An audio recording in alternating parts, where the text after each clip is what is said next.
Baik, Assalamualaikum warahmatullahi wabarakatuh. Eh, Kami dari kelompok 6 akan mempresentasikan hasil kerja kelompok kami, yaitu dengan judul Pendapatan Negara.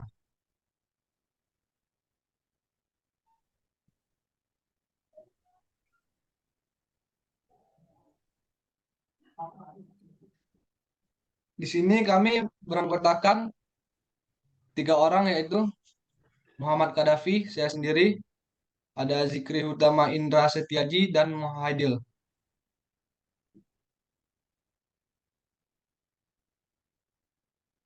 Yang pertama ada definisi pendapatan negara. Pendapatan negara adalah total pendapatan yang diperoleh oleh pemerintah dari berbagai sumber, baik itu pajak, royalti, keuntungan perusahaan milik negara, hibah, dan sumbangan dari lembaga internasional. Pendapatan negara merupakan sumber yang penting bagi pemerintah untuk membiayai berbagai kegiatan dan program, seperti pembangunan infrastruktur, pendidikan, kesehatan, dan program sosial.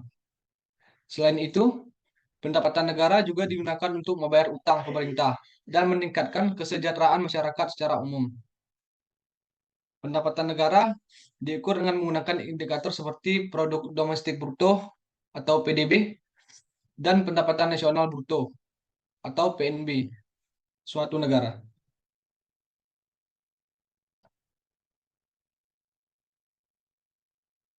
Selanjutnya ada pendapatan negara. Sebenarnya ada sumber-sumber pendapatan negara. Yang pertama ada pajak. Pajak adalah sumber pendapatan utama bagi pemerintah.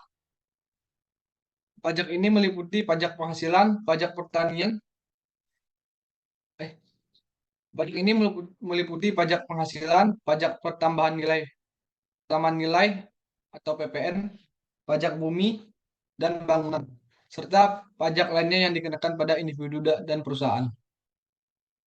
Terus yang kedua ada royalti.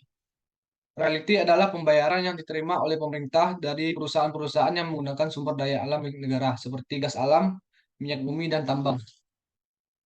Yang ketiga ada keuntungan perusahaan milik negara. Pemerintah memiliki saham dalam beberapa perusahaan yang dioperasikan di sektor tertentu, seperti energi, telekomunikasi, dan transportasi. Pemerintah memperoleh keuntungan dari perusahaan-perusahaan tersebut. Selanjutnya ada hibah. Hibah adalah dana yang diberikan oleh pemerintah atau lembaga internasional kepada negara untuk membantu membiayai program-program tertentu seperti program kesehatan dan pendidikan. Selanjutnya ada sumbangan. Pemerintah juga menerima sumbangan dari individu atau perusahaan, baik dalam bentuk uang maupun bank. Baik, selanjutnya ada pengukuran pendapatan negara. Yang pertama ada produk domestik bruto atau PDB. PDB adalah nilai total dari semua barang dan jasa yang dihasilkan di dalam batas wilayah suatu negara selama periode tertentu, biasanya 1 tahun. PDB mencerminkan ukuran ekonomi suatu negara dan dapat digunakan untuk mengukur tingkat pertumbuhan ekonomi. Yang kedua ada pendapatan nasional bruto atau PNB. PNB adalah jumlah keseluruhan pendapatan yang diterima oleh warga negara suatu negara, termasuk pendapatan yang dihasilkan dari luar negeri. PNB dapat digunakan untuk mengukur pendapatan rata-rata penduduk suatu negara. Selanjutnya yang ketiga ada pendapatan per kapita.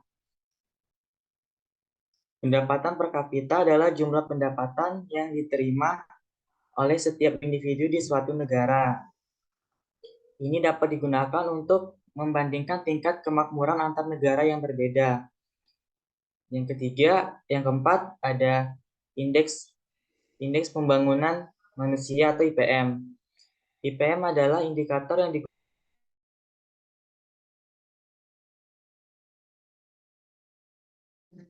Bentar. harapan hidup, angka, melek, huruf, dan pendapatan rata-rata. Selanjutnya yang kelima ada Indeks ketenagakerjaan. Indeks ketenagakerjaan adalah indikator yang digunakan untuk mengukur tingkat pengangguran dan partisipasi tenaga kerja di suatu negara. Yang keenam ada indeks kesejahteraan ekonomi. Indeks kesejahteraan ekonomi adalah indikator yang mengukur tingkat kemakmuran dan stabilitas ekonomi suatu negara. Indeks ini mencakup tingkat inflasi, tingkat bunga, pertumbuhan ekonomi, dan tingkat pengangguran.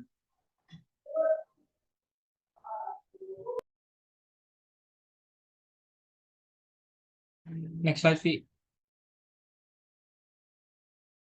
Selanjutnya ada faktor-faktor yang mempengaruhi pendapatan negara. Yang pertama adalah tingkat pertumbuhan ekonomi. Pertumbuhan ekonomi yang stabil dan tinggi dapat meningkatkan pendapatan negara karena akan ada peningkatan dalam jumlah barang dan jasa yang dihasilkan dan dikonsumsi di dalam negeri. Pertumbuhan ekonomi yang tinggi juga dapat mendorong investasi dan menciptakan lapangan kerja baru. Yang kedua ada kondisi pasar global. Negara-negara yang bergantung pada ekspor seperti negara-negara produsen minyak atau negara-negara yang mengandalkan ekspor barang tambang sangat dipengaruhi oleh kondisi pasar global. Next slide, Vi.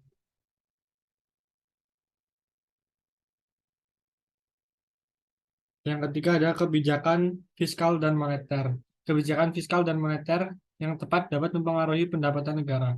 Kebijakan fiskal seperti perpajakan, pengeluaran pemerintah, dan subsidi dapat meningkatkan atau menurunkan pendapatan negara. Yang keempat ada ketersediaan sumber daya alam. Negara-negara yang memiliki sumber daya alam yang melimpah dapat memperoleh pendapatan dari penjualan sumber daya tersebut.